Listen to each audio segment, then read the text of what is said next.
So yeah, before we are going to the breaking announcement to announce the grand finalists of Nudc Internal Trisakti 2022, there are several announcements that I would like to make. Number one, several explanation. Our initial plan is to basically have the semi-finalist as to proceed in the elimination round. However, due to a lot of external circumstances that we ourselves cannot control, even if when all the organizing committee have tried their best, like for instance, reaching out all the participants who gone missing during the preliminary rounds, those are also one of the efforts that we are basically did yesterday just to ensure they keep participating up until the last preliminary rounds. However, even after all the best efforts that organizing committee has conducted, we are still not able to make them come. I think their absence during the preliminary rounds are no longer the mistakes of the organizing committee, because I believe organizing committee has tried their best rather than the sense of responsibility of these participants in participating in NUDC internal selection 2022. So I do really hope that these circumstances can be understandable for everyone due to limited number of participants and lesser number of participants participating in our last preliminary round yesterday, which is in round 4. We only have like 2 rooms with 8 teams participating, or we can say 16 individuals participating in our last preliminary round. We finally come to a decision to cut the breaking team into the grand final, in which we previously planned to be semi-final, now directly proceed to the top 4 or the grand finalist. Okay, so without any further ado, I'm going to announce the breaking announcement. So please give me a moment to share my screen.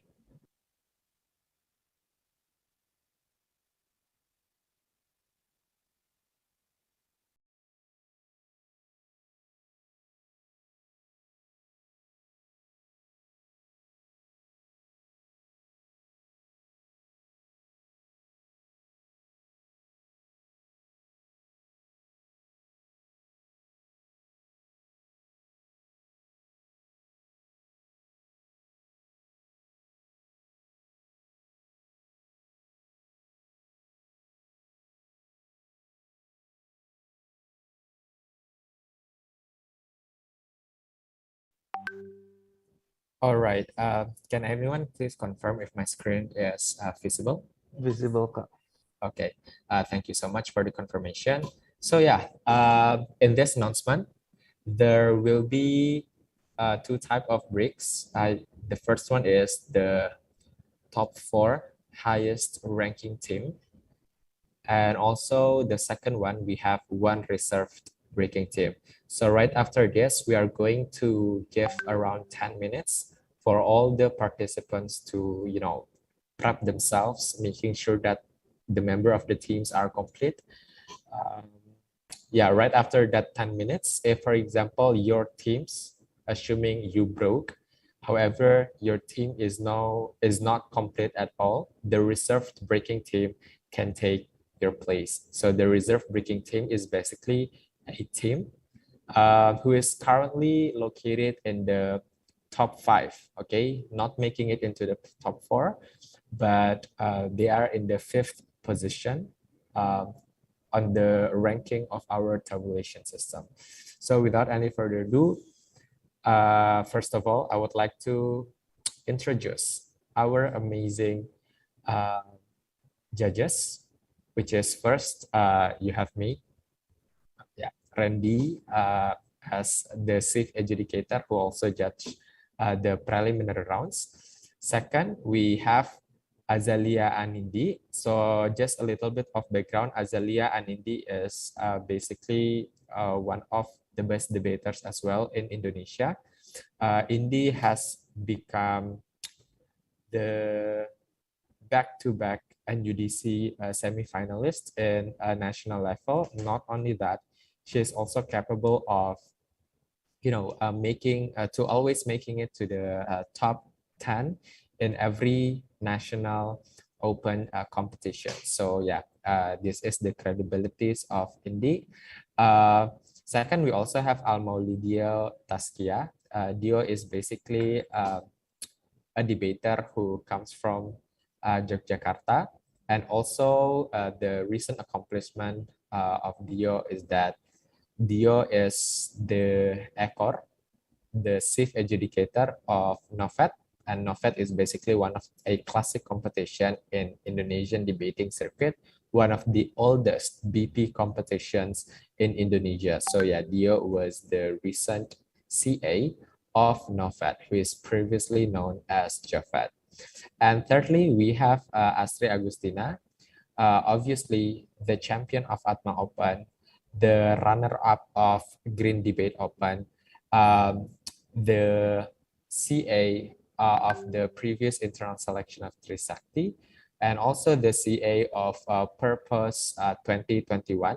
Basically, Astrid Agustina has been involving in debating circuit for so long, and the credibilities, I think I don't have to introduce the credibilities of Astrid Agustina.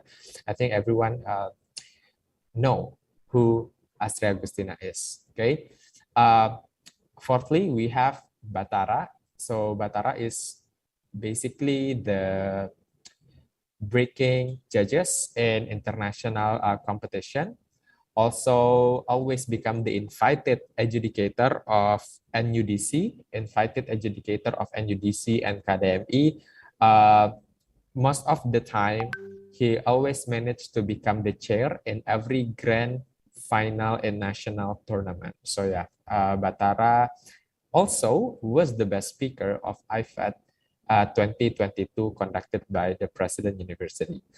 Lastly, we have Myrel Dahlia. Myrel Dahlia was the literal champion of NUDC.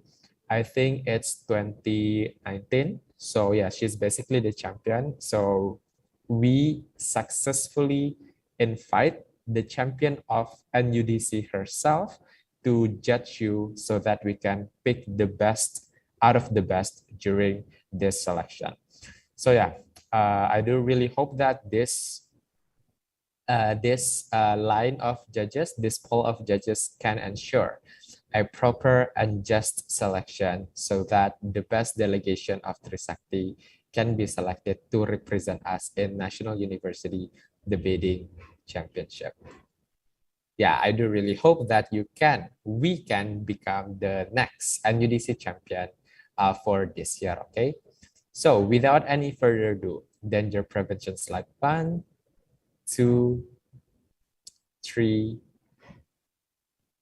4, 5, 6, and let's proceed to the first breaking team, who is also become our first grand finalist of NUDC Internal 2022. Congratulations to FTI, Rain and Jan with the total victory points of 11 and the total team score of 608. All right, thank you so much for the clap. Next, the second breaking team, who is also become our second grand finalist. Congratulations to FEB, Anisha and Lina. The total victory points of 9 and the total team score of 598. Congratulations for FEB. The third breaking team also managed to become our third grand finalist while competing in our amazing grand final. Congratulations to FTSP.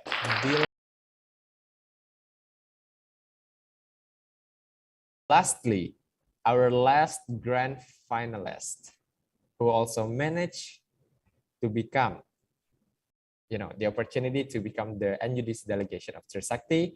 Congratulations to FH, Krisdayanti, and Jessica with a total victory points of 6 and the total team score of 592. So yeah, congratulations for everyone, for the 4 grand finalists. We will see you competing in the grand final. Lastly, if one of the team cannot make it into the grand final, remember the grand final, you are not allowed to do the iron policy. It means your eligibility to participate in grand final contingent on the completion of your team member being present during the grand final, okay? And our first reserve breaking team, which we expect to always be standby, congratulations to FALTL, Bethany and Ajeng with the total victory points of 6 and total team score 582. So yeah, thank you so much for the clap. Yeah, congratulations to all the grand finalists. We are going to prepare the grand finalists for around 8 minutes. So please do come back and do standby at the Zoom at 8:20 waktu Indonesia Barat. These 8 minutes you can use for, prep your breakfast, or even if you would like to ask the decision and also the reasoning behind the silent round, which is our 4th preliminary round, please feel free to do that. If your team is not complete yet, within this 8 minutes, please make sure your teammate to be present before the grand final round, before the draw release. If not, you will be replaced by our first reserve breaking team. With that being said, yeah, I'm gonna end this here. I'm gonna see you guys again at 8:20 waktu Indonesia Barat. Good luck, everyone.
Sorry, check, am I audible?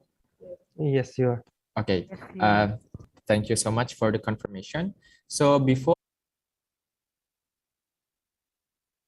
sure that they're all are here, okay? FTI, Rain and Jen, Yes, present. are you complete?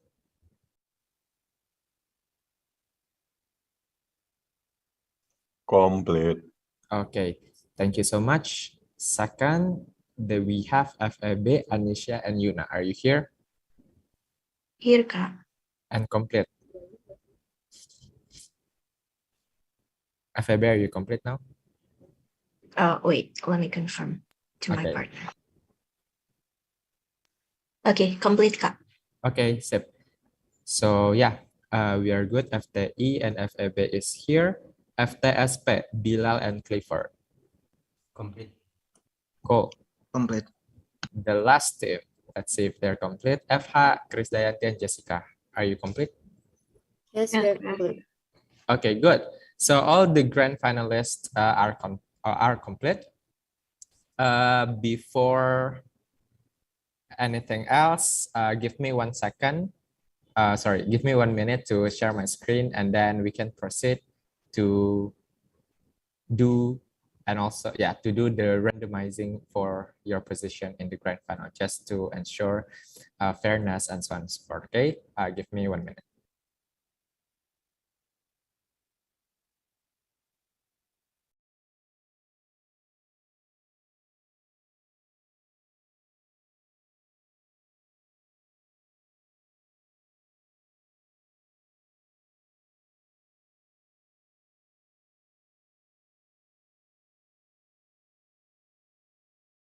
If it's visible, I'm gonna click the rerun for 3 times, and then the third rerun will be your final position in the grand final. Okay, so this is a random team generator, so you can directly witness which position you are in. Group 1 will be opening government. Group 2 will be opening opposition. Group 3 will be closing government, and group 4 will be the closing opposition. Okay, I'm gonna click the first rerun, 1, 2, 3. The second rerun, 1, 2, 3. And the last rerun, 1, 2, 3. This is your final position. In opening government, we have FTI, Rain, and Jen. In opening opposition, we have FTSP, Bilal, and Clifford. In closing government, we have FEB, Anisha, Yuna. And in closing opposition, we have FH, Krisdayanti, Jessica. So opening government, FTI. Opening opposition, FTSP. Closing government, FEB. And closing opposition is FH. Okay, please start renaming yourself, indicating your position.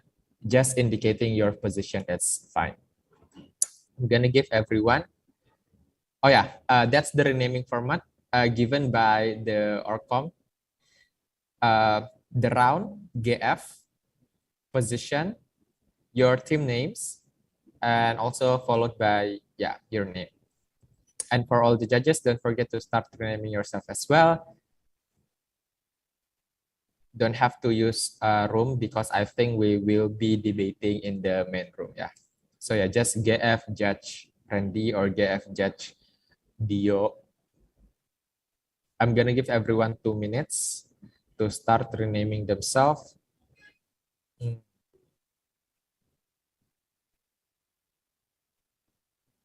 Okay. Members of OG complete in renaming themselves. OG is complete. Opening opposition. Opening opposition, only one of you, yeah, who have, okay, opening opposition complete. Closing opposition, closing government. Okay, so yeah, we are good to proceed to the grand final motion. Before that, I am going to need 1 minute to share my other screen.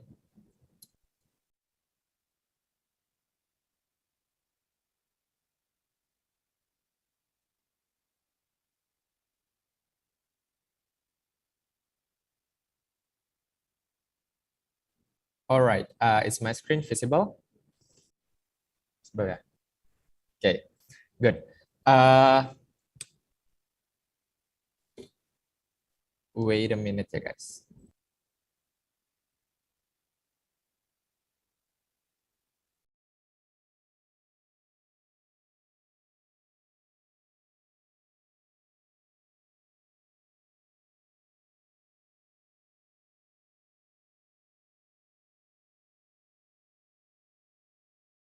In grand final, so we will just wait for 2 minutes first, just to coordinate everything. Yeah.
Sorry for the delay.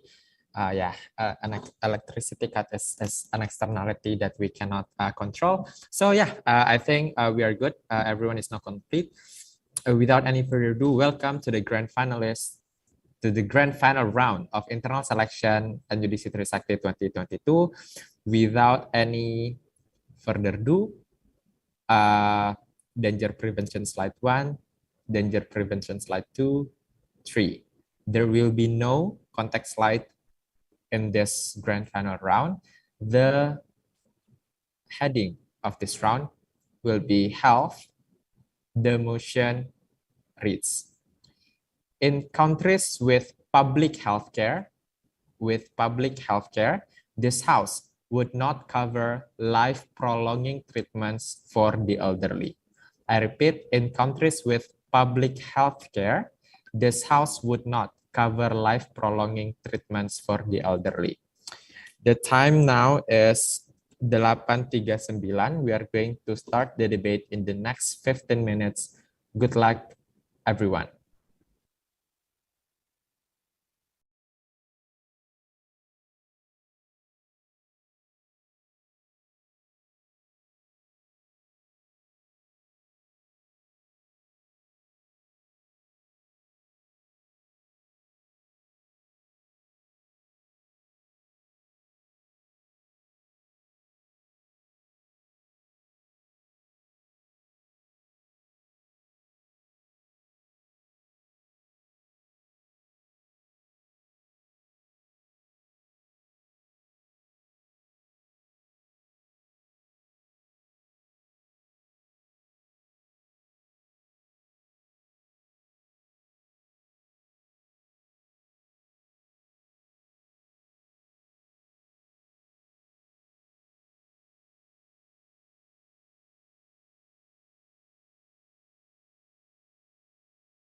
Are you here? FTI, Ren, and John. Present. Oh, FTSP, are you here? Yes, present. All right. Closing government. FH, Presidente and Jessica, you here? Yes, we're here. All right. CO, FAB, are you here? Here. All right. Oh, So sorry. debater. FEB is CG. I don't think so since in the draw, FAB is CO. Correct me if I'm wrong. Randy. FAB CG. Oh, sorry. Oh, all right, cool. So yeah, sorry Okay. for the mistake. So FAB, CG, and FICO. All right, thank you so All much right. for the correction. For the educators roll call, Bastri, are you here? Yeah. All right. Heidi. Here. All right. Batara. Here. Mai. Here. All right. So everyone is here. So hi, welcome to grand final of internal NUDC Trisakti 2022. Congratulations for our debaters for making it this far. Before we start the debate, several announcements. Number one, before you do your respective speeches, do mention your POI preference and also your gender pronouns. Be respectful of each other's POI preference and also their gender pronouns as well. Please be equitable in the debate. Secondly, use your own timer, although we're still going to time you, but just in case of technical difficulties and whatnot. Thirdly, remember the 7:20 time limit. Do not speak beyond that. At that point, we're just going to intrude your speech and to stop your speech. So be mindful of your timing as well. And lastly, and this is the most important, since this is a grand final and probably will be live stream, I believe. So all grand finals are required to open your cam. So yeah, do open your cam. We want to see your face on the social medias. All right. Under the motions of in conflict with public healthcare, this house will not cover life prolonging treatments for the elderly. Without further ado, I call upon the Prime Minister to start the debate. Here.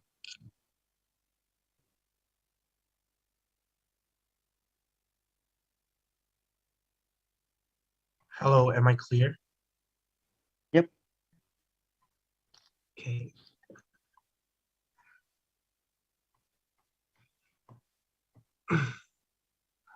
My speech will commence in 3, 2, 1. Population aging and public health expenditure mainly dedicated to the older independent persons present major challenges for the maybe the example for the European Union. Member of the states, Asian Pacific, with profound implications for the economics and labor for the markets. Sustainable economic development relies on a well-balanced workforce. What does it consist of? Of young and older people.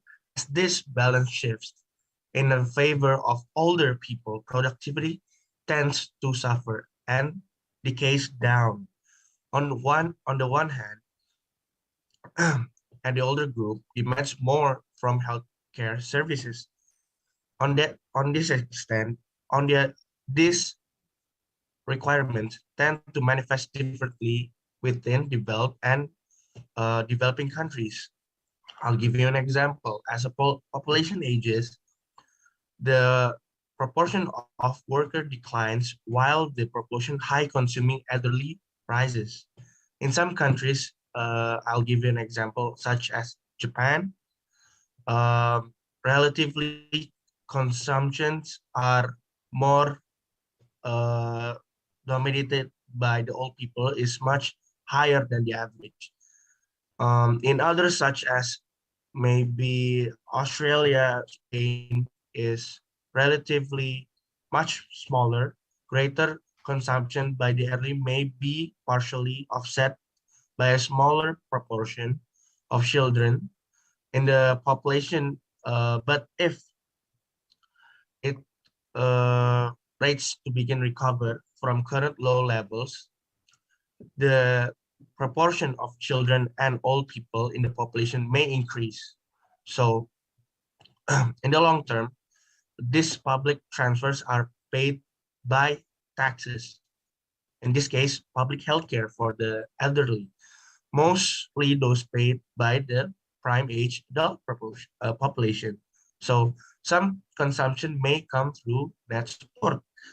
By means support received minus support given. So from the younger family members, the elderly maybe I'll give you an example in uh, Malaysia or some countries in the Southeast countries, including maybe Japan and Korea. Older people on average give more to the younger family. So there's a difference.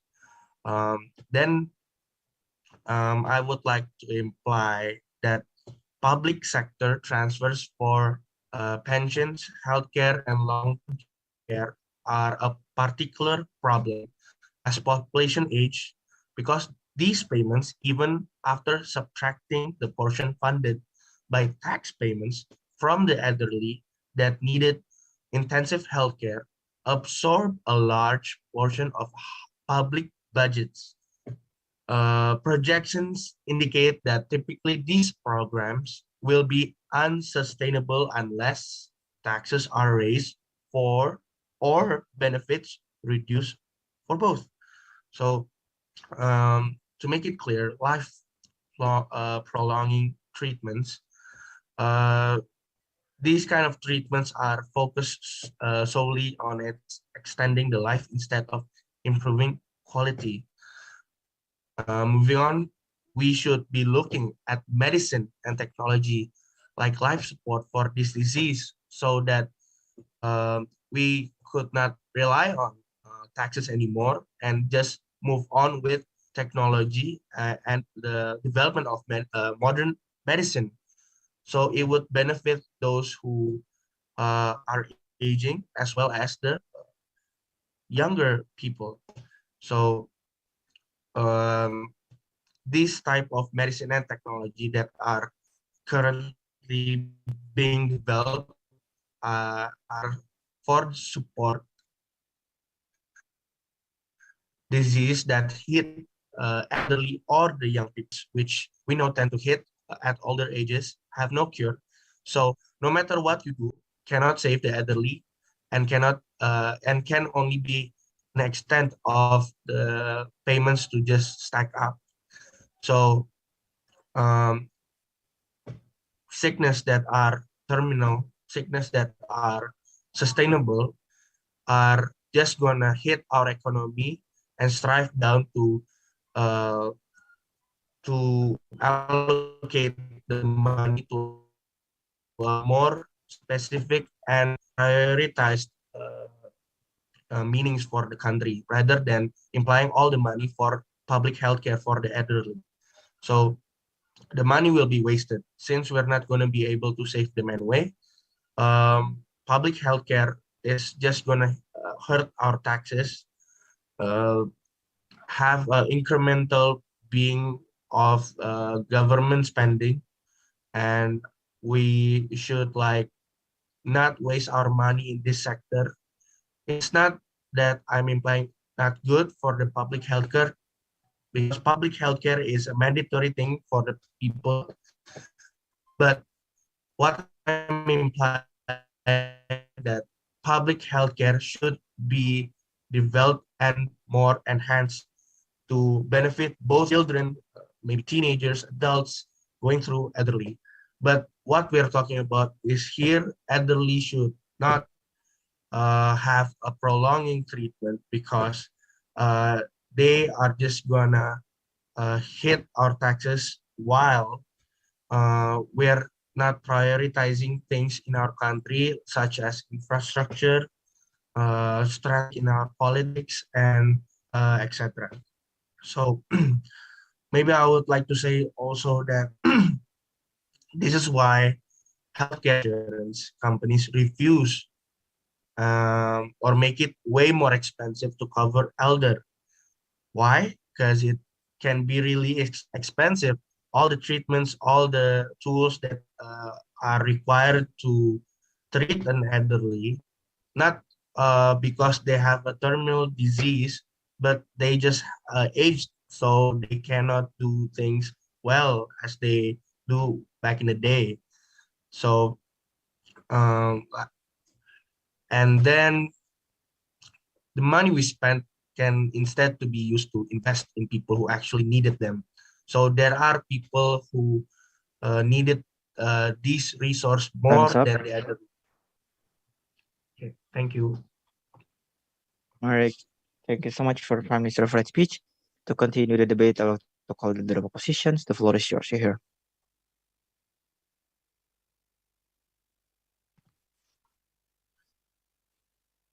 Okay, am I audible?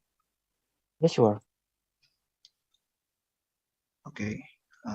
So first of all, I would only be receiving POI through unmute. So if you do have some points to be stated while I'm delivering my speech, please do unmute your microphone. Okay. I will be delivering my speech in 3, 2, and 1. So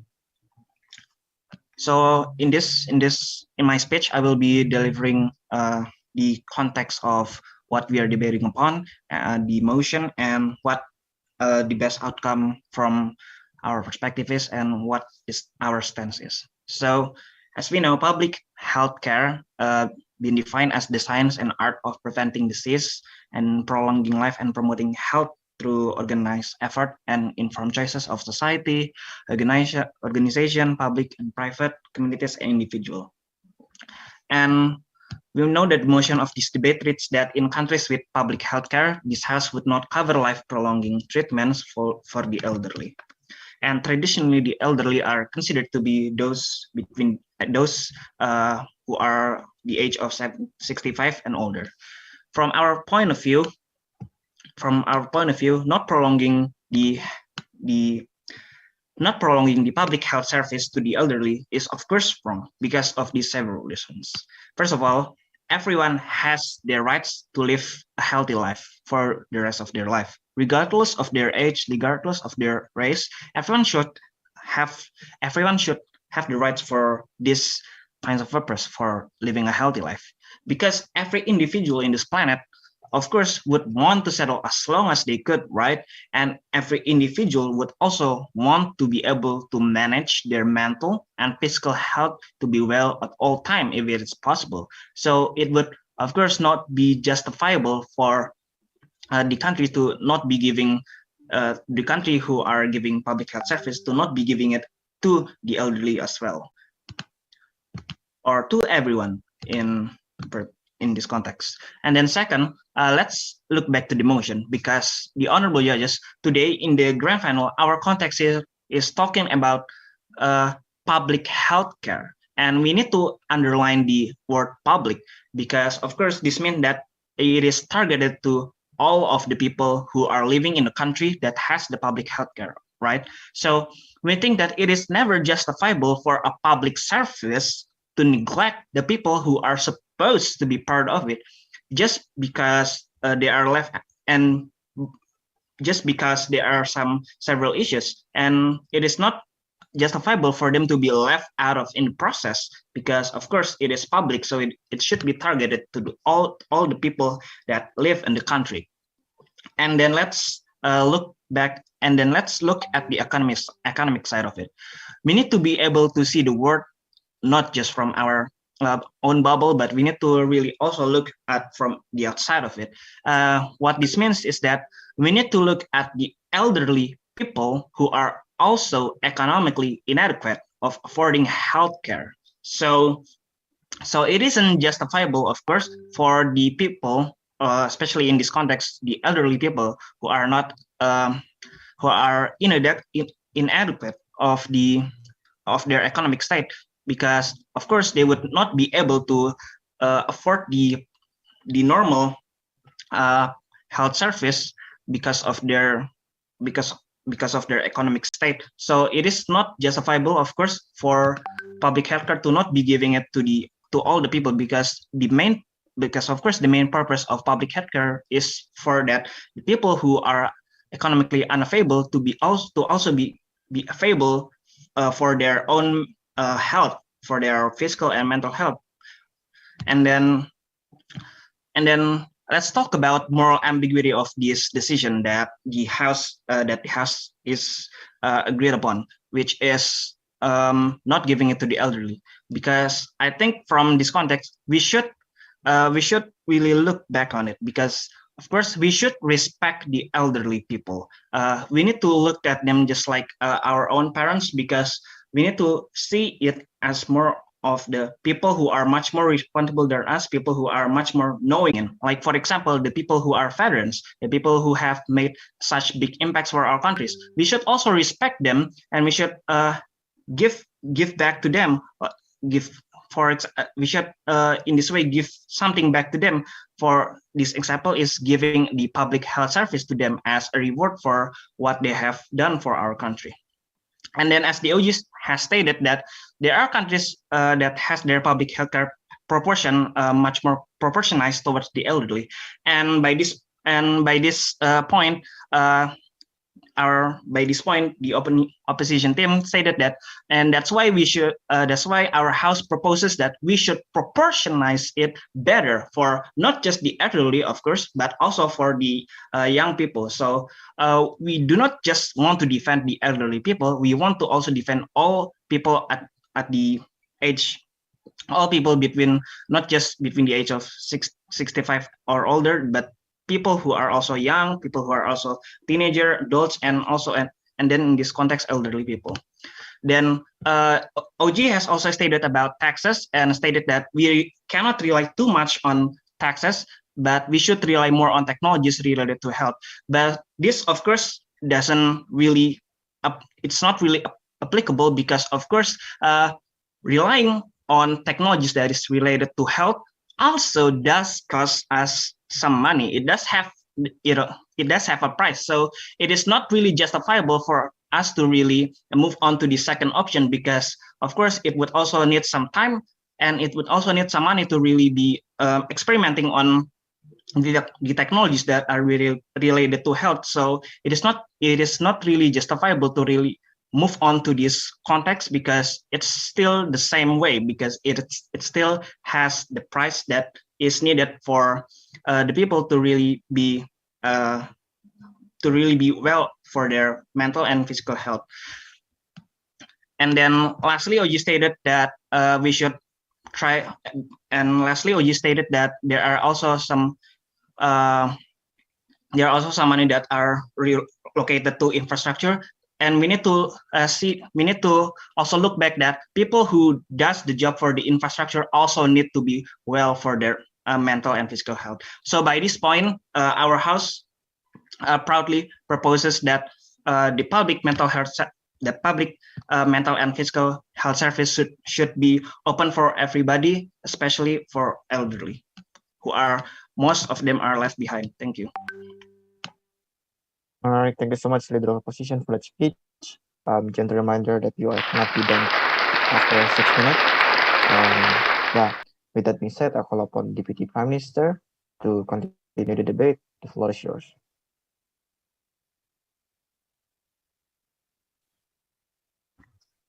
Wait, my camera is. Oh, wait. Yeah. Just to make sure first, is my voice clear?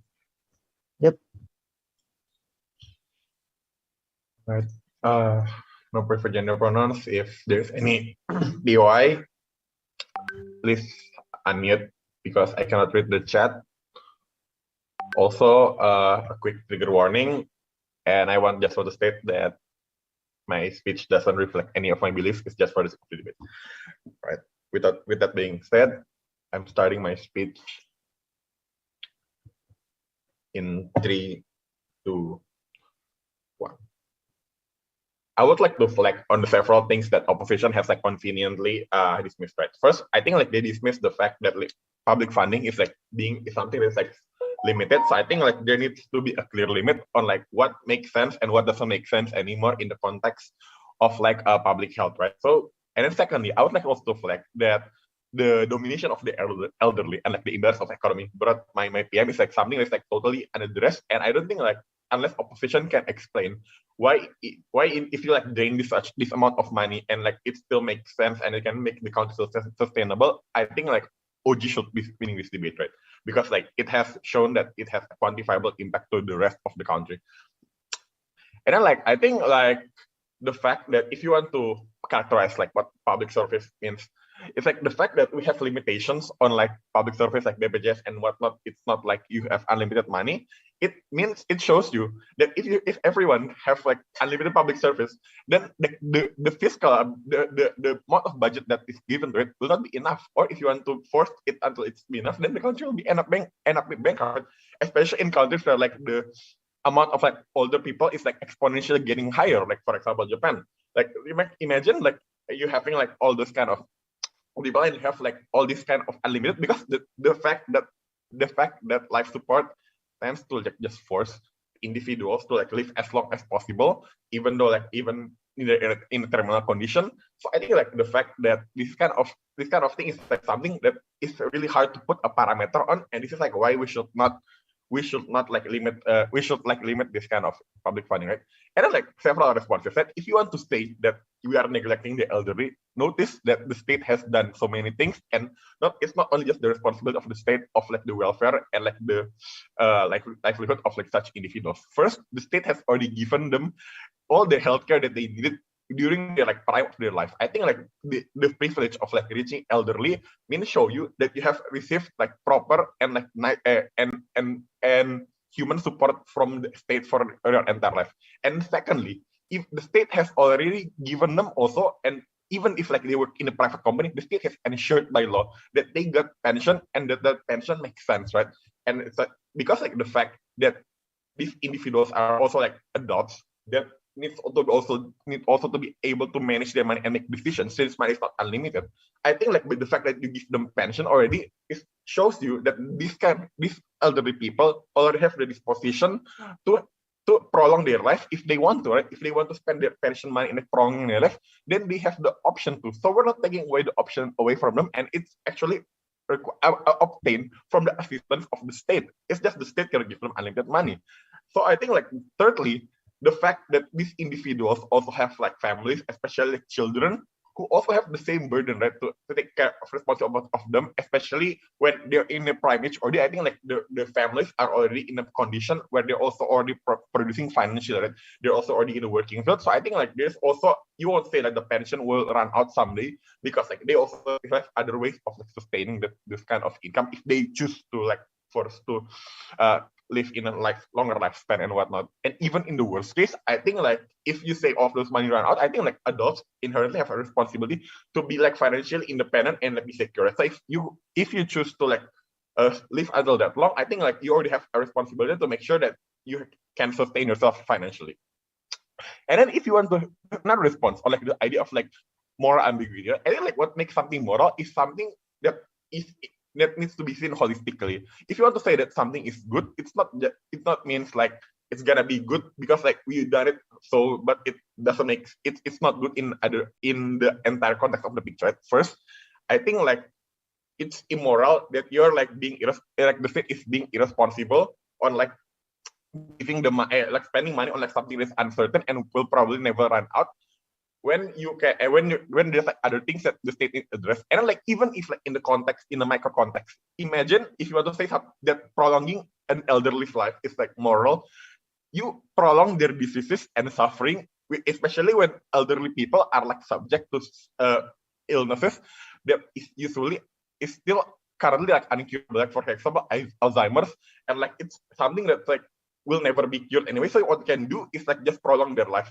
So I think it's also like something that can be inherently immoral when you just choose to prolong their suffering by giving this kind of money to extend their life. And as a reward, I think like the fact that reward doesn't mean unlimited money. We already like the pensions like before, as mentioned before.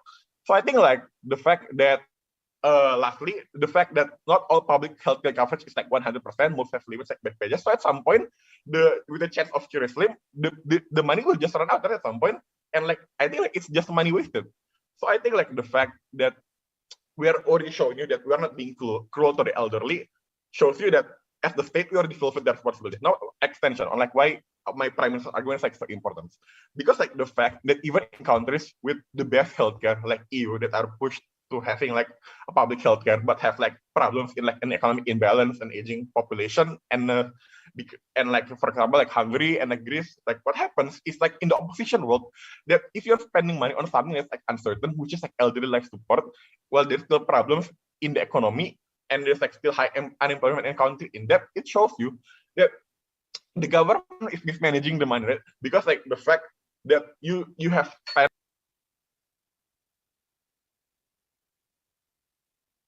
if like the country become more expensive to live in, what happens is people become more hesitant to have children because like raising children is expensive. And like because these countries are in a need to increase the younger population, what will happen eventually is a collapse, right?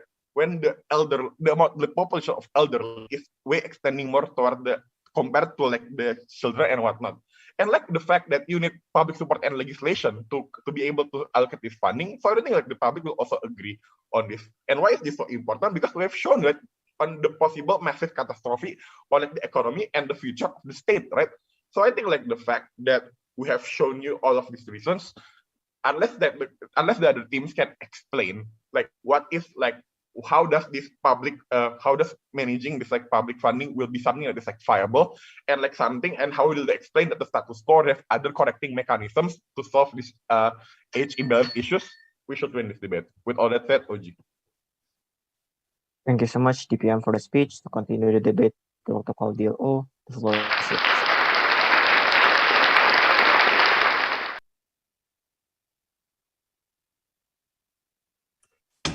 Okay, I will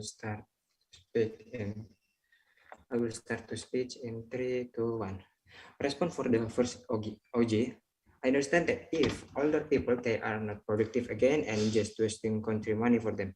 But don't forget about their service on their young age. Giving them more chance to live is about our appreciation for them.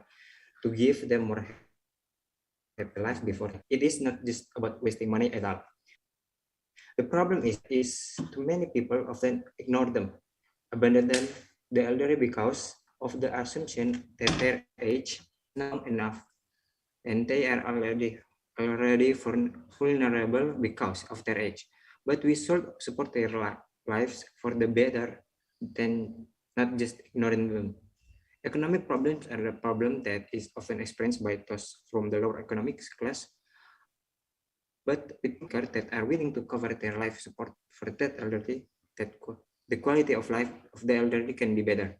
In Indonesia, we still often respect the elderly because they also have a good contribution right to the society, and they just need to get the better service at the public healthcare.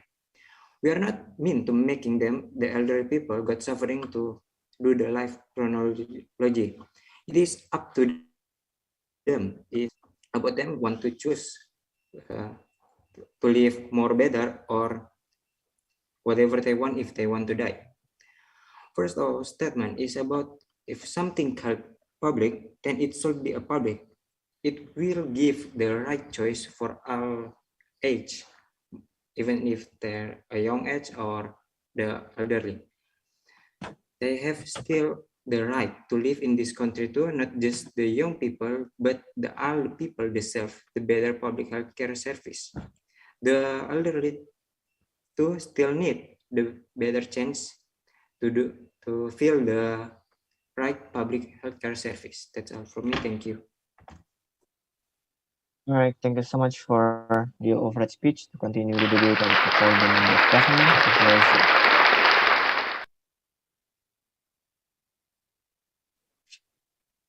Okay, am I audible? Yes, you are. Let me set up my timer for a while.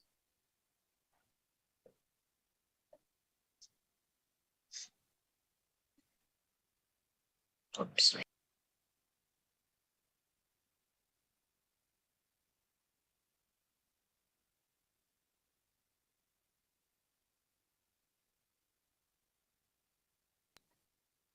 All right. Going to start my speech in 3, 2, 1. One response to the opening opposition, the last speaker, if you're talking about how the contribution of the elderly make a great impact for the country, then is not giving them the chance to do the checkup and all of that is not a form of respect. They go to the hospital when they're sick. It's because they are being ignoring to the fact that they can actually take care of themselves in a healthy way, like doing preventive act of healthcare, while contributing for the country. We think that opening opposition came with the whole idea of the human rights. They're being denial to the fact that the human rights are also belong to the people that is younger, that is actually being really potential power for the country to make the country a better place. And OG came with the idea that things about the progressivity and the contribution for the country. We totally agree with that, but we're going to bring you a whole new setup on why the life prolonging treatments are actually really problematic in this status quo, and we think it could be better, and we will serve you the solution that is needed in the problems right now. Moving on to the setup, let's talk about what is actually happening in the status quo right now. Closest example of a country with public healthcare is our own country, Indonesia. What's actually happening in Indonesia? More or less like 24.9 million elderly in Indonesia, which probably held like 9% of the population in Indonesia. 50% of them are having various health complaints, while around 25% of them is already having various type of severe illness, which is in need of life prolonging treatments. Before I continue, I would like to underline that we did not put less respect or care or being indifferent to the health and the life of the elderly. But the fact that this 9% of population is making Indonesian insurance having the deficit in budget for over 30 trillion rupiah and is increasing every single year. Hospital have to cover these bills at the same time. There are a lot of delay to get the refund from the government. Indonesia is a developing country. Now, this similar condition is happening to many other developing countries out there having the public health. It is happening because people in the developing country ignore the preventive healthcare. You feel bad in your body, you talk to your friend, they say, masuk angin lah, when actually it's stadium 2 of cancer. Yes, it happens. How is it in a more progressive country? The thing is that they are already more aware of the preventive healthcare, which is good, but it does not delete the fact that doing checkup needs money. You went to the dentist every 6 months, you need money for that. You do a whole body checkup every single year, you need money for that. But the thing is that with this money, you invest in approximately like 10 times less than when your disease is already severe, with the probability of being cured of only 15%. Our stand as the closing government is that we would not cover life prolonging treatments for the elderly. Rather, we choose to put the budget for preventive healthcare for the non-elderly. The bench has to prove to you why it's okay to ignore the potential that the country have, the children, the young adult, those who are still in the progressive age, and how they can contribute more for the elderly and for the long-term future of the country. Now we're going to do this in three mechanism. Let's say, like, first, we will make the routine checkup so much cheaper. Second, we will invest on early detection technology. I'm going to give you an example. Countries in Asia right now, Japan, for example, Kyushu University are developing this portable healthcare where you can see the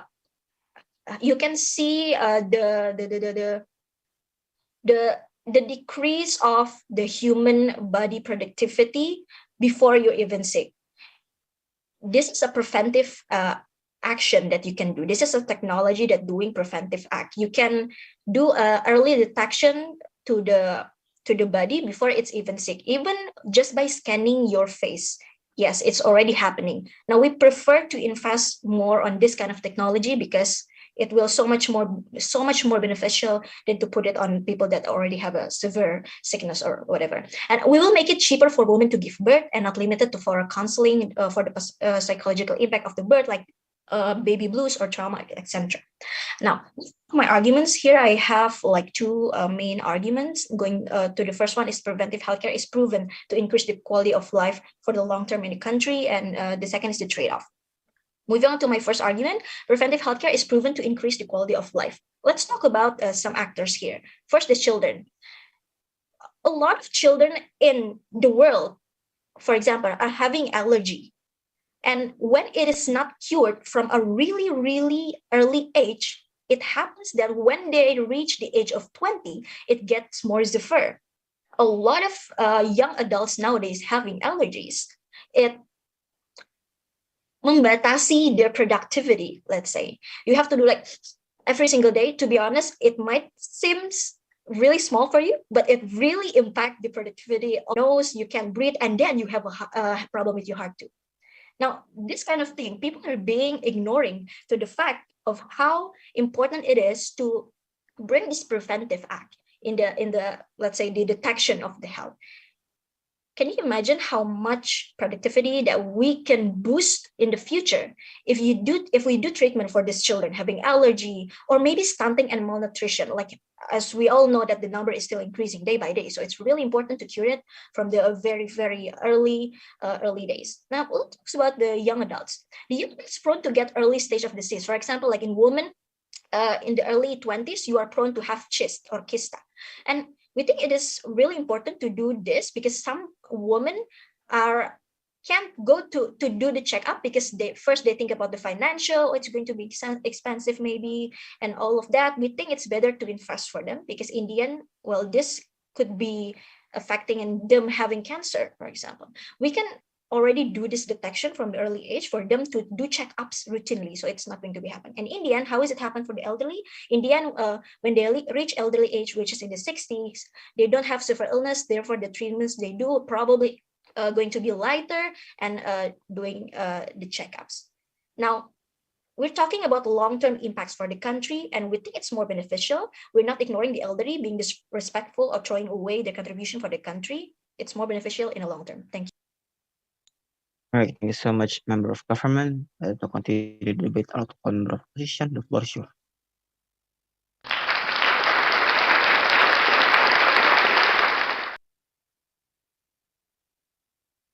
Wait, let me set my timer first, okay?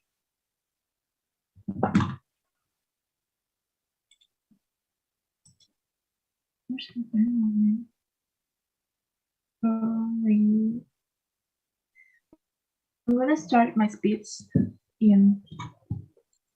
But hey, let me one up the camera, man. Okay. I'm gonna start my speech in 3, 2, 1. Imagine you are in the position of a poor family and your grandmother or grandfather is seriously ill or was sick. But you can't do anything about it. You can rely on the government. Isn't it sad reality? As if you don't have the right and the opportunity to take your sick grandma or grandpa to the hospital and getting treatment? And the ingrained mindset of a grandson as a granddaughter who see his grandmother or grandfather sick is, when I reach their age, it's my turn, helpless and has the same effect. We believe that every country has a tax which is the obligation of every society to pay it. Then is it very difficult for the government team to allocate their tax process to the health sector? We can see how South Korea can make every individual, especially the elderly, feel safe. Why? Because they are guaranteed treatment and access to health by the government. Covering the cost of treatment, there are many drugs, not only medical measures, that can prolong a person's life. The opportunity to get access to health service is the right of every individual, not limited by the gender, age, social status, and occupation. This motion discusses more specifically about treatment for the elderly. Basically, individuals who are called elderly are those aged 60 years apart and over. At the age of the health problems they face can be from diabetes, decreased heart work, osteoporosis, and others. There's no individual want to be in the weak condition, helpless because of an illness, and this is the role of the government. As a form of responsibility in the effort to prosper the elderly community group. And if we realize every country in the world has a Minister of Health who specifically discuss and administer health insurance to the public, Then what actions should be taken in the health sector for the elderly group? Is to provide good service and cover the cost of treatment. It's a shame thing for the government said there was no need to prioritize this treatment cover because there are many ways and basically every country has a health budget that should be allocated in that direction. Like in Indonesia, deciding to issue a health Indonesia card and BPJS. Basically, we still embrace individuals to be aware of their health and give them the option to pay the BPJS installment every month. And when they are sick, BPJS will cover this. This is what we call solution. But we didn't any solution from the other group after they rejected the idea of a covered treatment for the elderly. Just like this COVID pandemic, no one wants at this point, no one asked one at this situation. And the most risk are the elderly group with congenital disease. With us providing free treatment fully covered, we not only save one person. Remember, but we save 3% or 4% at home because many elderly groups are still working full-time to meet the needs of their children and wife as their responsibility as their parents. The role of government in this country is urgently needed to focus on improving the standard of living and can start by prioritizing access to health. There are a lot of people who are very hopeful about this policy, and we can't find any specific reason to oppose it. Is it true that each individual is responsible for himself? But don't forget, there are many factors that cause a person to get sick, such as air pollution, water pollution, and various natural damage, which greatly affect the health of individuals. Do you think all poor people have the opportunity to get check-up and healthy nutrition? So I would like to encourage all of you to think more about it, to think before you make a kind of statement. The CG team always discuss how we should give priority to the young because they are contribute to the country and others. Your statement is not fully true. Because why? Does someone after someone retires we forget their service? Such a retired athlete, retired teacher, retired soldier are placed. By providing an opportunity to cover health for the elderly, we also guarantee a sense of security for the younger generation. Why? Because as young people, we're going to feel secure about their survival in the future. By covering the treatment of the elderly, it doesn't mean that we forget the productive age group. No, we hope for the equality and justice for every group. And that's why public health was created. Remember that the elderly age group contribute to what you have right now, what you enjoy right now. Public health has an important role in effort to improve the quality of human resources, reduce poverty, and economic development. The general condition of Indonesian health is influenced by environmental factors, behavior, and health service. Meanwhile, health service consists of several components, including the availability and quality of health service facilities, medical and health supply, health workers, financing, and health medication. So basic health services, namely kind of puskesmas, which is staffed by sub-health center and mobile health center, have been established in almost all parts of Indonesia. However, quality and affordability of health service is still an obstacle, and that's our problem. We're thoroughly aware about that. That's the reason we are so grateful for living in Indonesia, because our government has allocated and think and aware about the elderly group, not just only elderly group, but also productive group. They're aware about no matter how old are you can get access healthness, you can get access for your treatment, you can go to puskesmas near at your home and you will get fully covered. That's it. That's the things that, because we're always aware about the humanity. We're as a government should not think about it, of how you're responsible after all your citizens pay the tax, you didn't even cover their treatment. How pity that's reality about it. Thank you. All right, thank you, member of petition.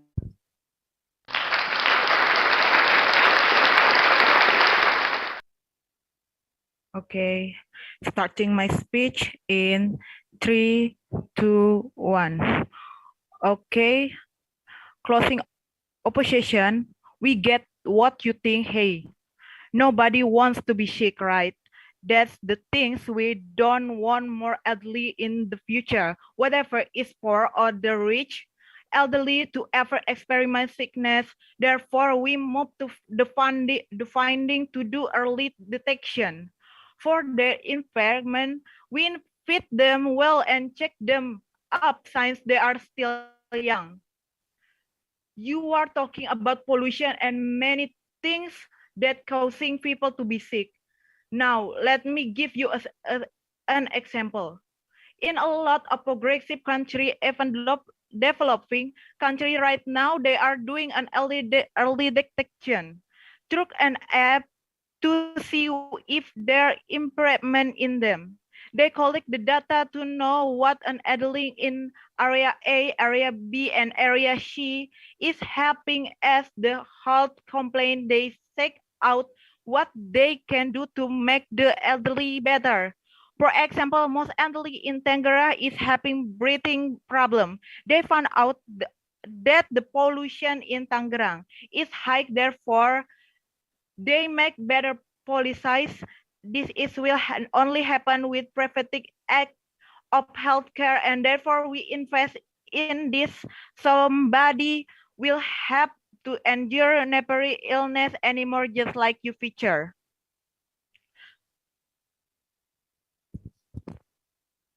Sorry. Okay, for comparison, opening government talking about some country give more funds to younger like Japan and Korean. Some countries to give more funds to the younger ones such as Japan and Korea, but they don't explain what is covered by Korean health insurance cover the whole population living in the country. Insurance benefit are medical service provided for the insurance in the case of injuries, childbirth, and health promotion and rehabilitation or prevention of disease. And Japan helped the community pay insurance, medical costs, and maintain a healthy lifestyle only a few percent, not up to 50%. Okay, and opening operation talking about we as a government must be fair and in providing public health care to the elder, and they also need healthy. That is the government obligation, and that is also a form of our respect for them. We are really respect older people, but we have to choose to allocate the funds to something more important. Especially we are currently in the transitional phase of the pandemic due to COVID-19, and not everything we are covered. We have to share it, like doing which priority scale is more beneficial and necessary, as younger people are more important for us to do prevention to so that we can improve the welfare of our society. We have to think about something important. We not just focus one thing here, we not a logic. Our argument is one, preventive healthcare can be hard sell to people who feel they are completely healthy and don't need spend money or time worrying about their health. With that being said, here why the people absolutely need to practice preventive healthcare. Preventive healthcare means catching potential problem before they become real problem.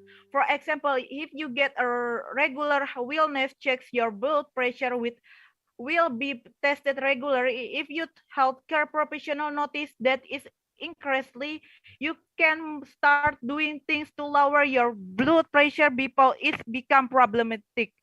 Because the government spend less money on prevention and early treatment than to helping treat someone who healthier, and the possibility of recovering is very high. It can be a reference that is better exit health funds to be allocated to preventive healthcare for someone under and 60 years.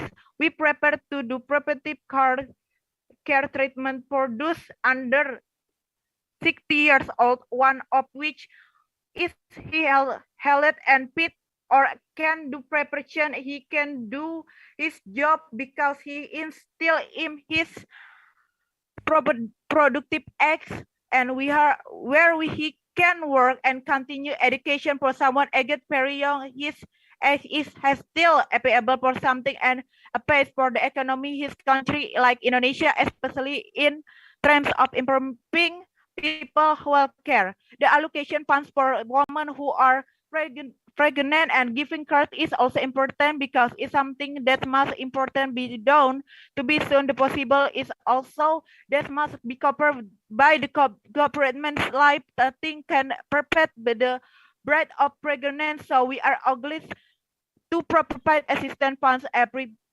pregnant woman, and for someone who has given birth, we are also obliged to provide free service to install family planning.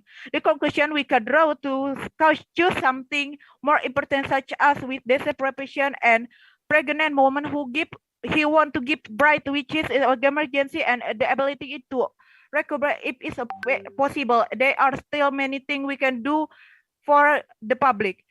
My trade-off is carrying easier than preparing is a big no, because we better take care and take care of our body before things happen that are not cool. So that action must be taken to treat. The meaning of preparation is better than cure is the preventing of disease is better than dealing with it. We reiterate once again that we don't agree with we have to give public health care to the elderly because this is not something that is an emergency. Then there is still much to down up regularly and have a healthy lifestyle. Thank you. That's all I can say. Thank you. All right, thank you so much, Government Whip. And last but not least, I call upon the opposition. The floor is yours. Okay, first of all, am I audible? Yes, you are. Okay, thank you.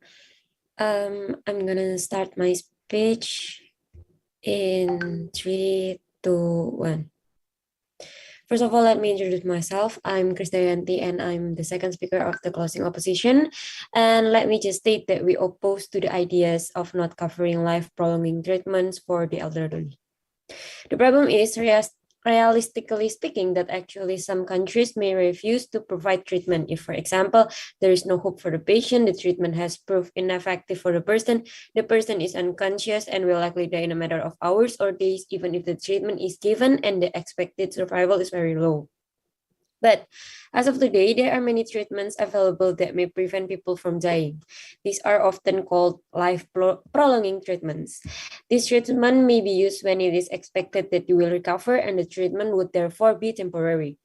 There are situations where recovery does not or cannot occur, and then the treatment would be necessary for the rest of your life, such as breathing machine or kidney machine. By not covering for life-prolonging treatments, such as those that can save life, that's just abuse. We know that it's human nature to want to stay alive. For example, those who have watched the Heart of the Sea movie, it's a real event and they will do anything to stay alive. And what we want to say is about the elderly rights. If they don't want to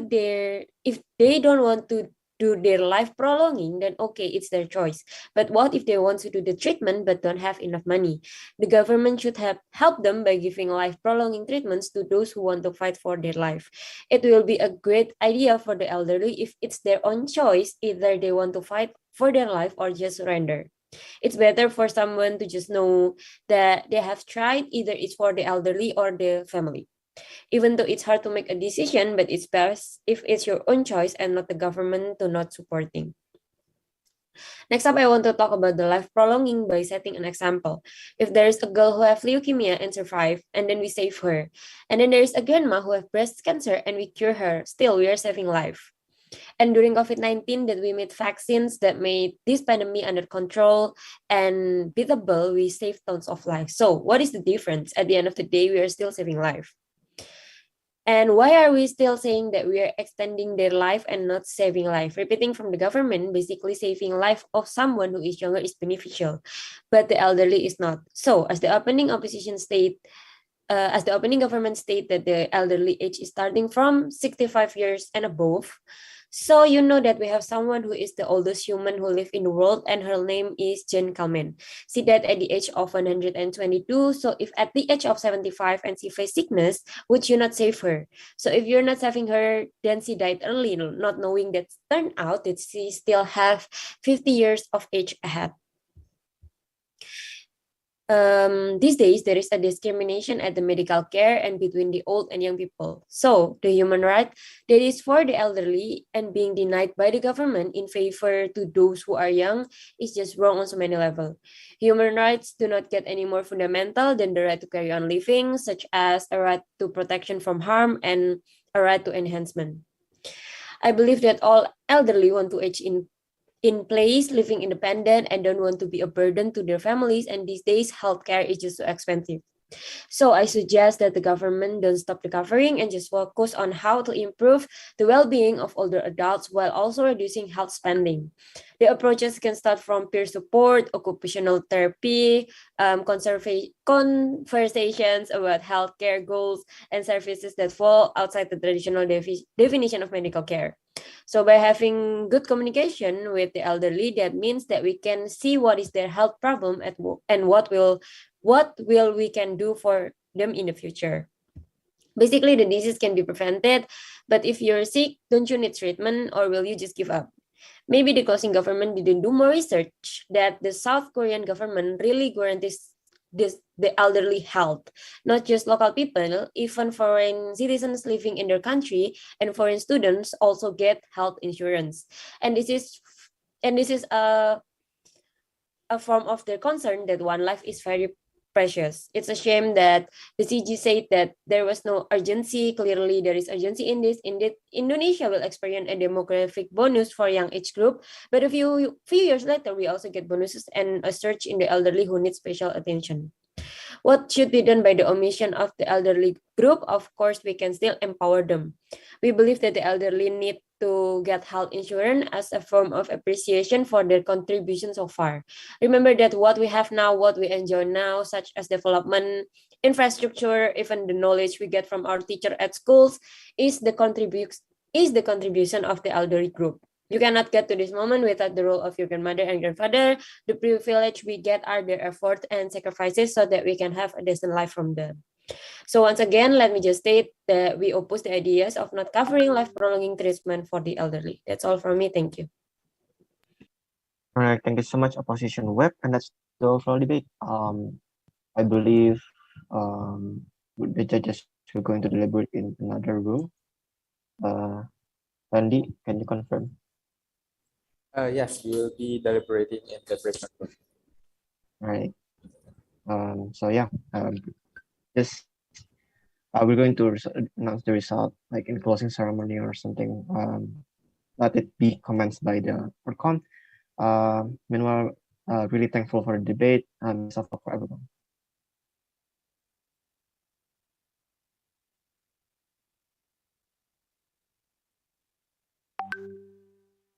All right, I'm just gonna take over right here, right now. Yes, for the organizing committee, don't forget to allocate the judges to the breakout room number 2, probably, or maybe if you can self-assign, you can directly go to breakout room number 2. All right. And for all the grand finalists, in the meantime, we are going to have a break, and the announcement on the grand final result will be announced in the WhatsApp group on what time will it be conducted. So please do stand by on the WhatsApp group. In the next 20 minutes, we are going to announce it in the group what time will we conduct the winner announcement, and also along with the best speaker. Okay. With that being said, thank you so much for all the grand finalists. Don't forget to take a break, have your lunch, and have a good day. Thank you, guys, and everyone. Thank you, everyone.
Trisakti University is one of the most renowned and prestigious private university in Indonesia, which is located at Grogol, West Jakarta.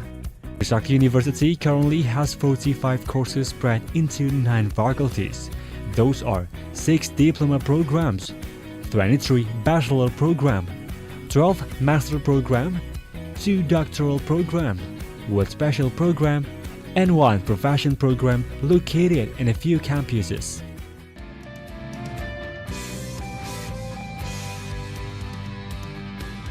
The Campus A includes 7 faculties.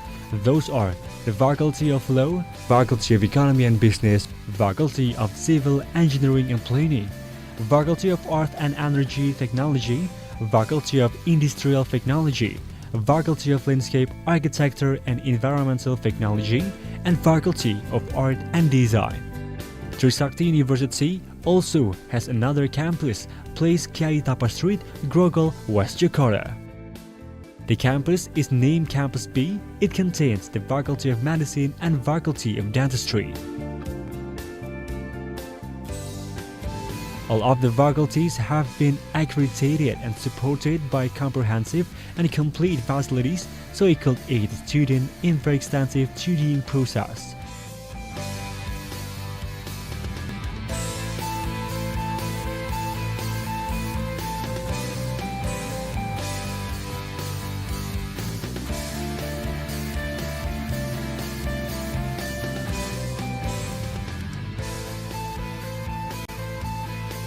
Trisakti University is very focused and consistent in their educational efforts, supported by competent lecturers, reflected by the support of tens of professors and doctors, along with educators who most of them have at least master and doctorate degree. And more than half of them have professional certification. More than 100,000 Trisakti University alumni from all of the faculties spread into a very wide variety of professions, either in the state institutions or private sectors, and some also start their own business, domestically or internationally. The presence of the alumni opens up access and opportunity for newer students and alumni to have a bright future.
Trisakti University is one of the most renowned and prestigious private university in Indonesia, which is located at Grogol, West Jakarta. Trisakti University currently has 45 courses spread into 9 faculties. Those are 6 diploma programs, 23 bachelor program, 12 master program, 2 doctoral program, 1 special program, and 1 profession program located in a few campuses.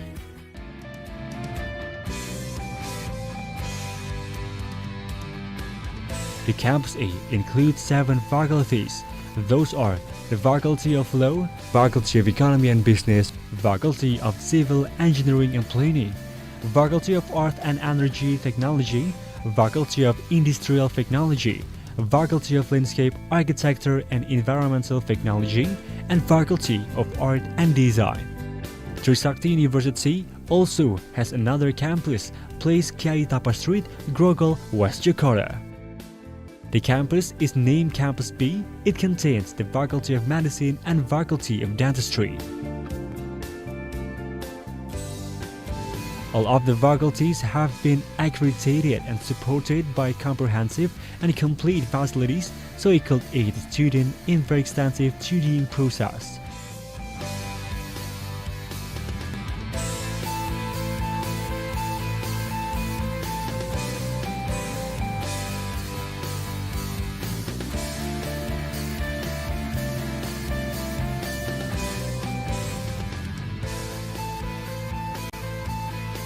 Trisakti University is very focused and consistent in their educational efforts, supported by competent lecturers, reflected by the support of tens of professors and doctors, along with educators who most of them have at least master and doctorate degree.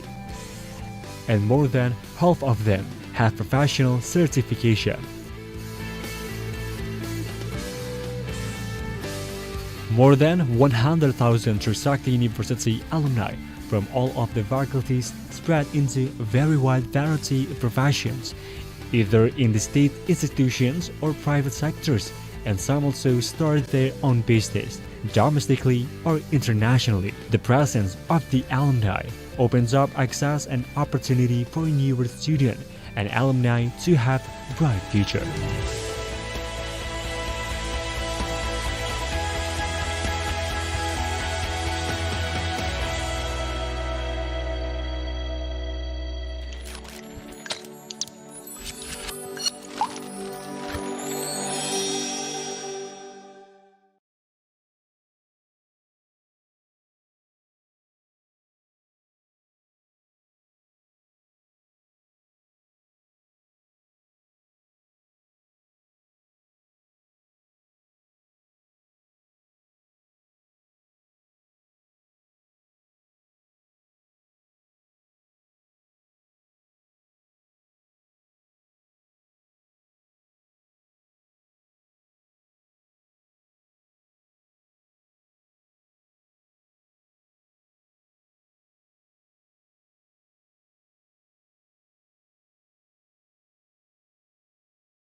Trisakti University is one of the most renowned and prestigious private university in Indonesia, which is located at Grogol, West Jakarta.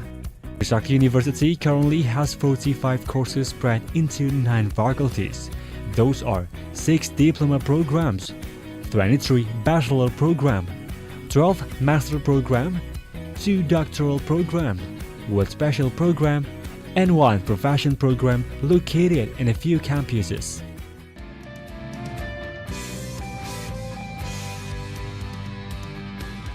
The Campus A includes 7 faculties.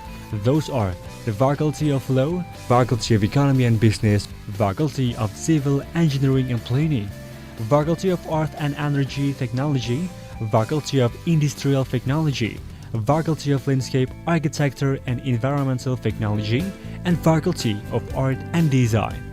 Trisakti University also has another campus, Place Kiai Tapa Street, Grogol, West Jakarta. The campus is named Campus B. It contains the Faculty of Medicine and Faculty of Dentistry. All of the faculties have been accredited and supported by comprehensive and complete facilities so it could aid the student in very extensive studying process.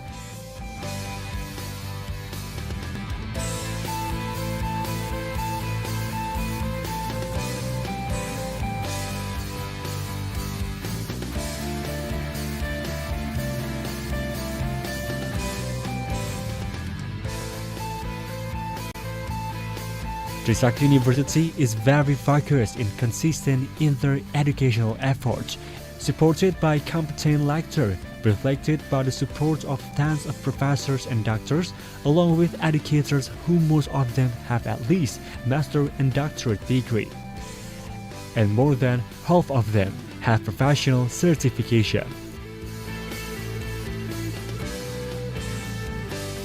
More than 100,000 Trisakti University alumni from all of the faculties spread into a very wide variety of professions, either in the state institutions or private sectors, and some also started their own business, domestically or internationally. The presence of the alumni opens up access and opportunity for newer students and alumni to have a bright future.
Trisakti University is one of the most renowned and prestigious private university in Indonesia, which is located at Grogol, West Jakarta. Trisakti University currently has 45 courses spread into 9 faculties. Those are 6 diploma programs, 23 bachelor program, 12 master program, 2 doctoral program, 1 special program, and 1 profession program located in a few campuses.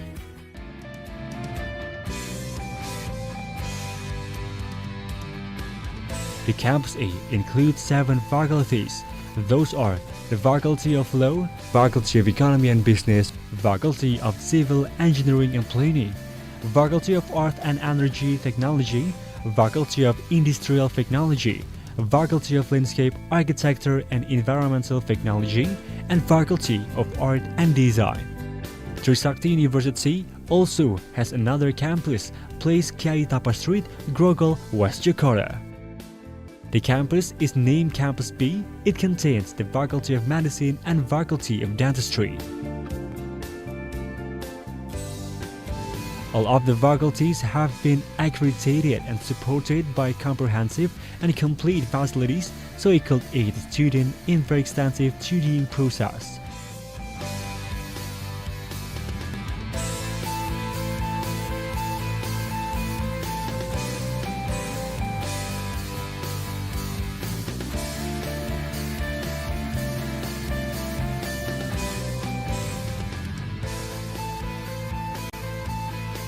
Trisakti University is very focused and consistent in their educational efforts, supported by competent lecturers, reflected by the support of tens of professors and doctors, along with educators who most of them have at least master and doctorate degree.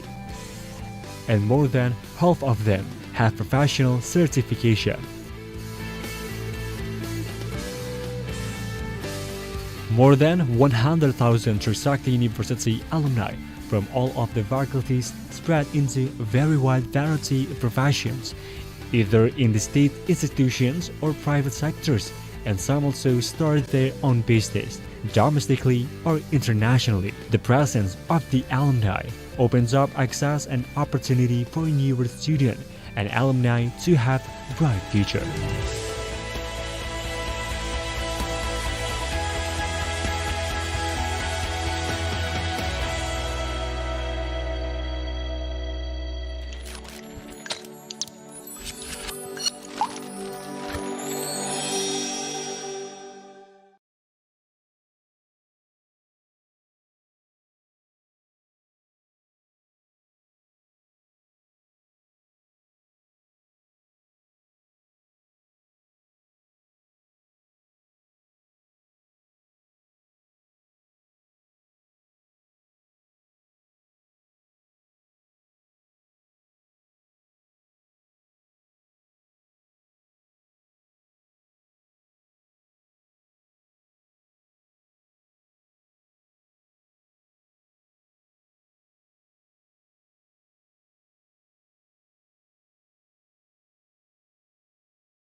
All right.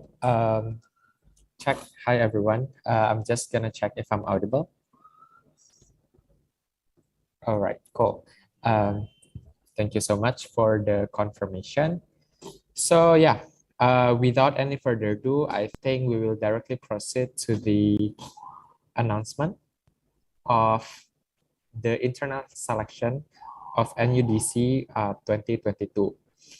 Before that, there are several announcements that I would like to make before, the actual announcement. Number one, thank you so much for everyone participating in this event, simply because without the participation, without the contribution of these amazing individuals, obviously this event are not going to be conducted successfully.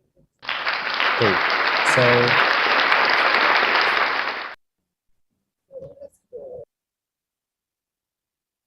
right. So yeah, without any further ado, I think I'm just gonna save a lot of remarks later on at the end of our event, which is right after KDMI. I'm just gonna proceed with sharing my screen. Please do wait for a moment.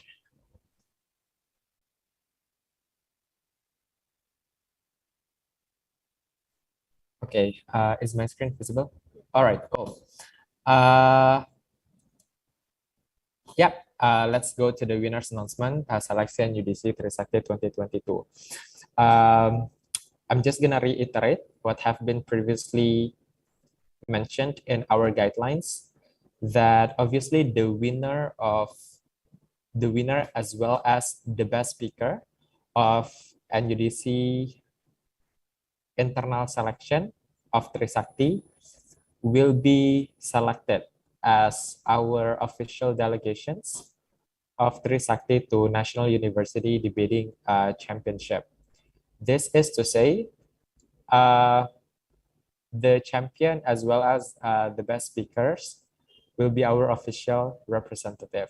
However, in this year, we also would like to have the runner-up of this internal selection to be serving as the understudy team, which means the team will eventually also join the quote-unquote the training and also the coaching sessions, as well as the intensive training that we specifically provide for National University Debating Championship preparation, just for the sake of a smoother regeneration process. Okay, so to conclude, the winner of this internal selection as well as the best speaker will become our 3-member of NUDC representative as 2 debaters and 1 as N1 adjudicator of Trisakti.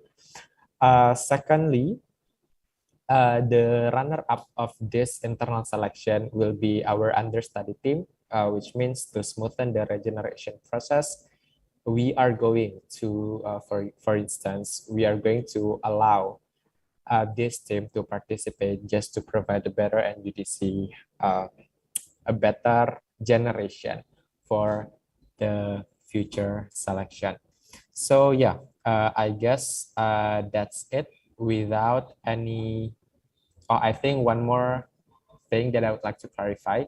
If, for example, the best speaker also happened to be the champion of this internal selection, we will automatically pick the second best speaker to also fill up the 3-member of official and UDC delegations. Okay, so yeah, and then between the 3, the champion and the second best speaker, we will try to mix and match who will become the debaters and who will become the N1 adjudicator of NUDC Trisakti 2022. So yeah, without any further ado, let's go to the winner announcement. The first thing that we are going to announce is the best speakers. Due to a limited number of participants and also limited number of rooms served in this tournament, we are going to have 3 best speakers on the ground. Let's start with the third best speaker of Trisakti NUDC Internal. We would like to congratulate Jan Michael Edward Dinsai with the total score of 298 points and the total average of 74.5 from FTI team Ray and Jan. Okay, so congratulations to our third best speaker, Jan Michael Edward Dinsai. The second best speaker, we would like to congratulate Anisha Dewi Kusmardianto from FEB, Anisha Yuna, with a total score of 306 points and total average score is 76.5. So congratulations, Anisha Dewi Kusmardianto, for your achievement achieving the second best speaker of NUDC Internal 2022. Next, the overall best speaker of NUDC Internal Trisakti. Congratulations to Rain Arthur with a total score of 310 points. 310 points and total average of sorry guys, wait.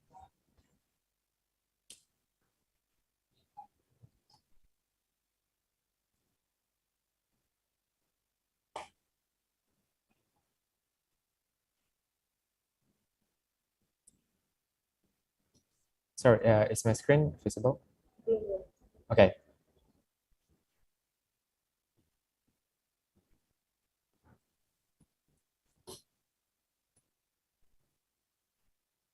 Now?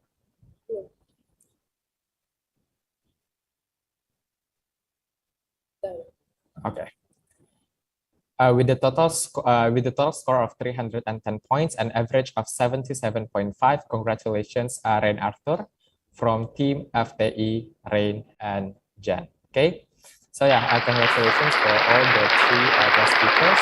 Now let's proceed to the grand final announcement. So in the grand final list, we have FTI, Rain and Jan as opening government. We also have FTSP, Bilal and Clifford in opening opposition. We have FEB, Anisha and Yuna in closing government. And we have FH, Krisdayanti and Jessica in closing opposition. So without any further ado, let's directly proceed to the co-second runner-up of NUDC Internal Trisakti 2022. In the position of co-second runner-up, we have two teams being crowned as our co-second runner-up. So congratulations to Fakultas Ekonomi dan Bisnis in closing government, Anisha and Yuna, and congratulations to closing opposition as well, Fakultas Hukum, Krisdayanti and Jessica. So these are our two co-second runner-up of NUDC Internal Trisakti 2022. The runner-up of NUDC Internal Trisakti, we would like to congratulate opening opposition Fakultas Teknik Sipil dan Perencanaan. So congratulations FTSP, Bilal and Clifford for achieving runner-up and automatically the champion of NUDC Internal Trisakti 2022. We would like to congratulate Fakultas Teknologi Industri, FTI, Rain, and Jan. Okay, so congratulations for all of the accomplishment in NUDC Internal 2022. Congratulations to all the teams who made it to the grand final, to the grand final round. Noting the fact that our best speaker and also our champion coming from the same teams, it means the best. We will automatically take the second best speaker, which is Anisha from FEB, to be a part of the delegation as well. So yeah, FTI, Fakultas Teknik Sipil dan Perencanaan will be our under team for a regeneration process. So these are the 5 individuals: Bilal, Clifford, Rain, and also Jen, as well as Anisha as our second best overall speakers, to be a part of our delegation of NUDC Trisakti 2022. So yeah, I think that is all for the announcement. Should you have any question, if you would like to ask the reasoning behind, please feel free to approach your educators. And if you have any questions regarding the internal selections overall, don't forget to approach me as your SIF educator. It's an honor to serve all of this selection process. And yeah, good luck for everything. Congratulations for those who win, and commiserations for those who hasn't made it yet. So yeah, bye everyone. Thank you so much.